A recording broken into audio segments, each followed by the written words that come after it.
পরমাণু বোমা বানিয়ে ভয়ঙ্কর কিছু ঘটিয়ে ফেলতে পারে ইরান, আশঙ্কা পরমাণু বিশেষজ্ঞদের। গত জুনে 12 দিনের যুদ্ধের মধ্যে তেহরানের পারমাণবিক স্থাপনায় যুক্তরাষ্ট্র ও ইসরায়েলের নজিরবিহীন হামলার পর ইরান আনুষ্ঠানিকভাবে আইএই এর সঙ্গে সহযোগিতা স্থগিত করে। এই অবস্থায় পশ্চিমা পরমাণু বিশেষজ্ঞরা আশঙ্কা করেছেন ইরান আবারও ভয়াবহ কিছু ঘটিয়ে ফেলতে পারে।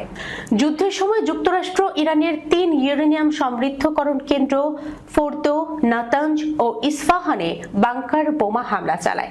তবে পশ্চিমা পরমাণু বিশেষজ্ঞরা ওই হামলাকে ইরানের সিদ্ধান্ত নেয়ার গুরুত্বপূর্ণ মোড় বলে অভিহিত করেছেন।